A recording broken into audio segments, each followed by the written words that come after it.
of which we have started online classes. This helps you and enables you and gives you a good scope to recap your subjects once again. So better take the advices of the teacher and make a good planning by being at home, by following the good methods.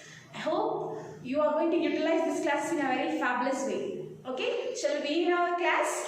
In our last class, we have finished the first lesson, the town mouse and the country mouse.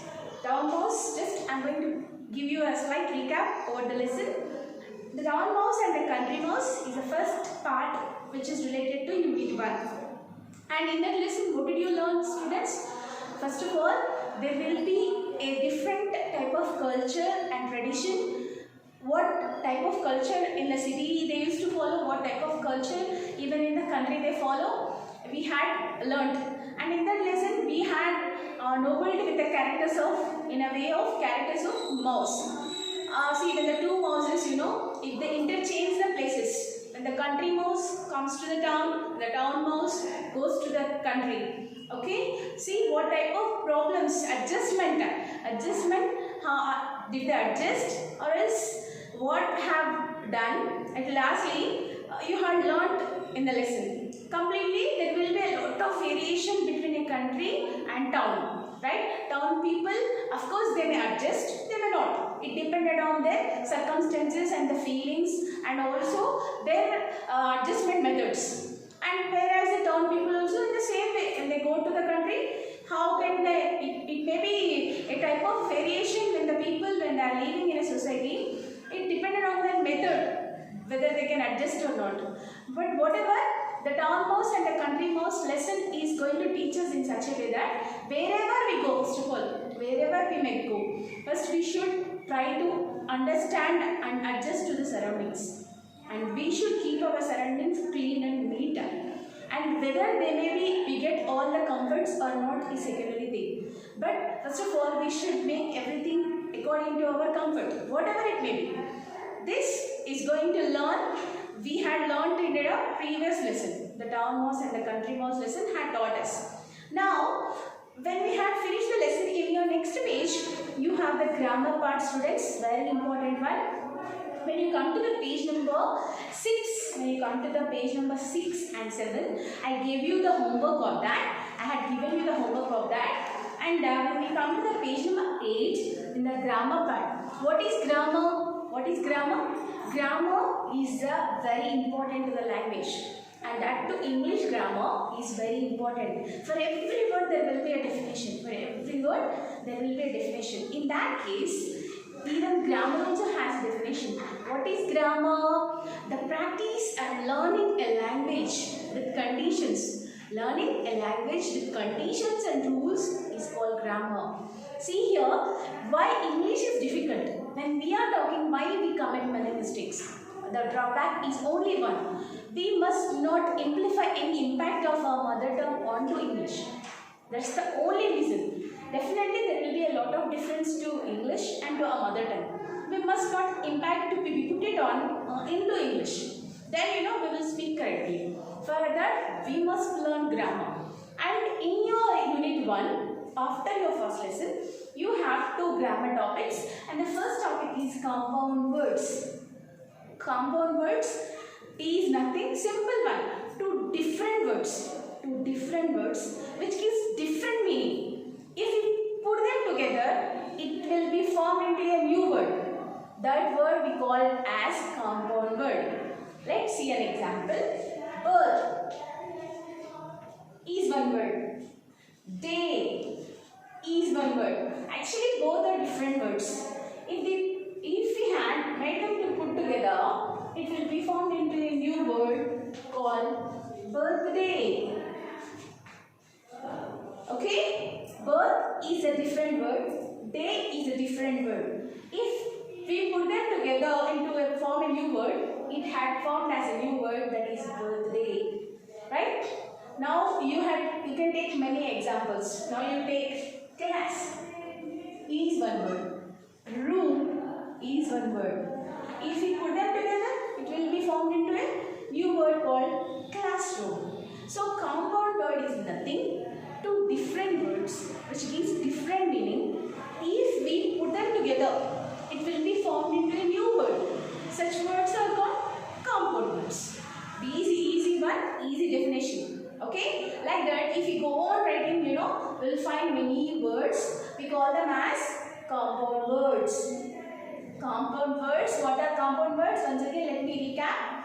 Compound words are words which two words which gives different meaning. If we put them together, it will be formed into a new word. We call those words are called compound words. Okay, and this is over. This is one part of grammar. And let's come to the very important topic which you have grammar in a lengthier way. That is the most important topic and also very easy topic students to learn. That is degrees of comparison. Degrees of comparison. You have the same content. If you can open your textbooks in page number 9. After the compound words, you have an exercise. Below that you have degrees of comparison. Okay. Now let's go into this topic. Degrees of comparison. It is related to one of the parts of speech in English. How many parts of speech do we have in English? 8 parts. 8 parts of speech. Right? Among the 8 parts of speech, one part which is very important, that is adjective. Adjective. Children, did you hear the word any time? Right? What is adjective? What is the definition? If you had considered the definition, what definition can we give to adjective? Adjective is nothing which qualifies noun and pronoun. Adjective. See, in this word itself we have a definition. Add. Adjective. It adds a meaning. It tells about something. What it tells about something? It tells us about noun and pronoun. To which one it will add a meaning? To noun and pronoun it will add a meaning. Adjective adds a meaning to noun and pronoun. In what way it will add a meaning? It tells about the quality, quantity and number. It tells us about the quality, quantity and number. In what way it will tell? What is meant by quality? Quality means Ramu is a good boy. Let's take an example. Ramu is a good boy. See, do you know what is noun? What is noun? If it is a name, we call it as noun. If it is a name, whatever name it may be. It may be animal name, bird name, thing name, country name, river, street, whatever. Why we call this as boat? Because it is a name of this. That's why we are going to call it as a boat. So it is a noun. We are calling this as a bench because it's the name of this thing. That's why. So if it is a name, we call that as noun. And what is pronoun? A word which is used in the place of noun. A word which is used in the place of noun is called pronoun. And adjective, it tells us about noun and pronoun. In what way it will tell us? In such a way that quality, quantity and number. Now I am going to tell you and pick the topic of quality. What are qualities, students? Do you know what are qualities? Our specialties which we possess with us, we call them as qualities. Ramu is a good boy. First of all, let's find out the nouns. What are nouns? This is noun and this is also a noun. Right? Ramu and boy. Ramu is a boy. What is his specialty here? Good. So this comes under quality. Okay? This comes under quality. Let's take the quantity.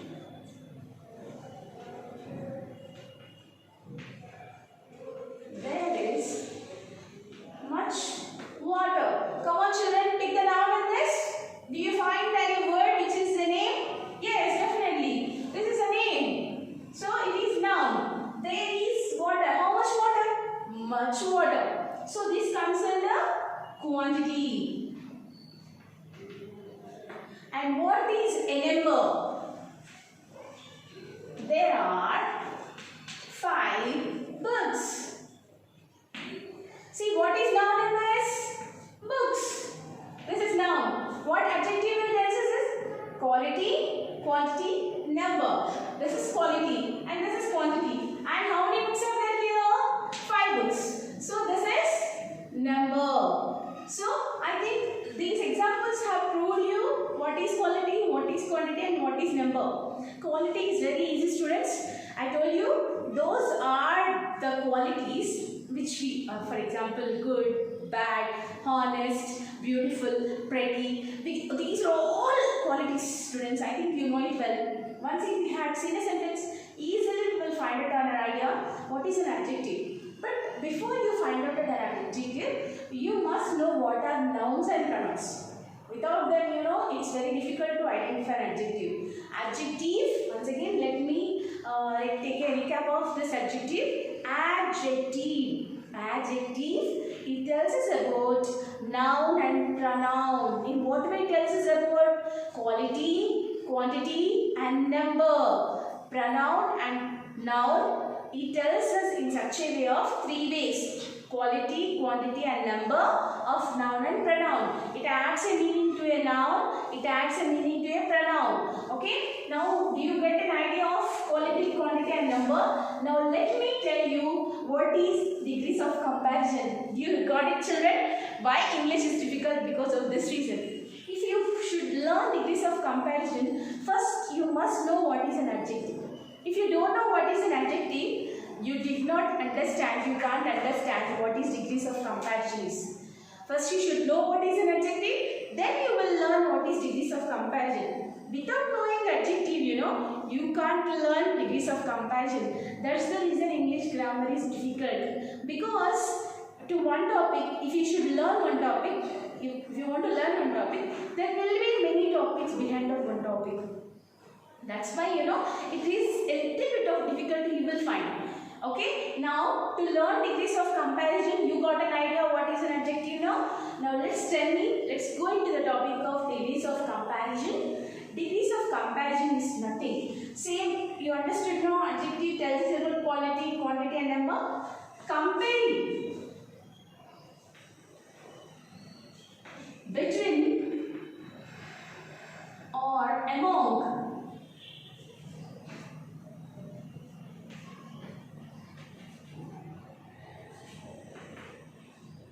comparing between or among people or things is called degrees of comparison. See, sometimes you may observe at your house what your mother or anybody, someone may be comparing us. Hey, see, your brother is taller than you. Your brother is better than you. Your sister is more beautiful than you. So, this is called comparison. Comparing people or things, in their qualities, quantities and numbers. You know, between, it may be among. Between means when we use two persons or two things, if you can find, we use between. If there are many, we find among. Is not it? And in the same way, here also, you might have find that here, quality, quantity, number is said now. So in these three aspects, comparing the between or among people or things is called degrees of comparison. Let's see how it is. We have 3 degrees, students. First of all, first let's go with the examples and you will get an idea. Ramu is a tall boy. Ramu is taller than Ravi. Ramu is the tallest boy.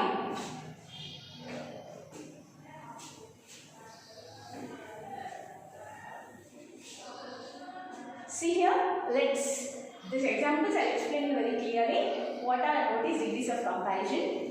Ramu is a tall boy. Ramu is taller than Ravi. Ramu is the tallest boy. First of all, what is an adjective in the sentence? Tall. Ramu is a tall boy. What kind of boy he was? Tall. Taller than. Tallest. We understood these words. Tall, taller, tallest. Here, these words aspects has changed. Is not it? In this in this sentence, first sentence, we are talking about one boy. Ramu is a tall boy. It's not it. So this word, we are talking about one person now. So we call this as positive degree. Okay? And in this sentence, same person we have chosen. But here, we are comparing the quality of tall only. But he had one more boy with us. He is Ravi. Say, quality is same, students. Just look at it carefully. Quality is same. But the person, I am going to compare this boy with the other boy. So, this changed as taller. So, it is called as comparative degree. And here, in the first sentence, I spoke about one person. In this, I had compared the quality between two persons. And I had compared Ramu with all. So, this changed as tallest. So, this is called superlative degree. When we are talking about one person, what adjective we used, that comes under positive degree. And the same quality, if we compare with the other person, then that will change as comparative. And if you are comparing one with all, that is called superlative degree. Okay? And the short way, we have an easy way, students. We have an easy way to identify what when and is used, we will use positive degree. And when than is used, we will use comparative degree. And when the is used, we will use superlative degree. Actually, this we can identify. Now you see here, a, than, the. A very easy way to remember, to learn degrees of comparison is when and is used, positive degree. When than is used, comparative degree. When the is used, superlative degree. Okay? So this is called degrees of comparison. We have 3 degrees, students: positive degree, comparative degree, superlative degree. When we are talking about one person, we will use positive degree. When we are compare this one person with the other person, we will use comparative. When we will compare one with all, we will use superlative degree. Okay? A and, than, the. Actually, these are very easy ways to you to remember, students. It will be a comfortable way. If you open your textbooks, you have an exercise here. You have some adjectives compared to which are related of degrees of comparison. Words you have. Okay? So your homework, I am going to give you from your textbook. It says, if you can find your textbooks, if you open them, you will find a task which is related to degrees of comparison. If you just slightly, I'll give you a very short remembrance of this. Just go to the page number 9. Small, rich, safe, clever, tall, bright. Small, comparatively smaller, and superlative is smallest. Like this, what is your homework? Complete this task, complete this exercise, which is related to degrees of comparison, and also compound words I said now. Compound words I said. So these two are your homework. If you open your textbooks, you will find those exercises. So just note down your homework here. Related to grammar, right? So be attentive and be careful. Don't imbalance when you are listening to classes, students. It's very important. Always focus your mind on the task which you are listening. Okay? Teachers, this is a very good opportunity. Don't utilize it in a wrong way. Use this in a correct way and mold yourself and be concentrated. Okay? Now, I am going to give you the homework. Write the homework. Complete the bits in textbook. Page numbers 9 and 10.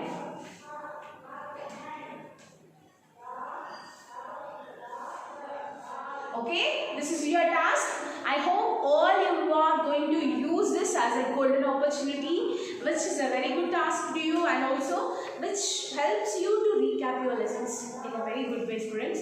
I hope you are very good at your houses. You are not irritating your parents. Don't frustrate them.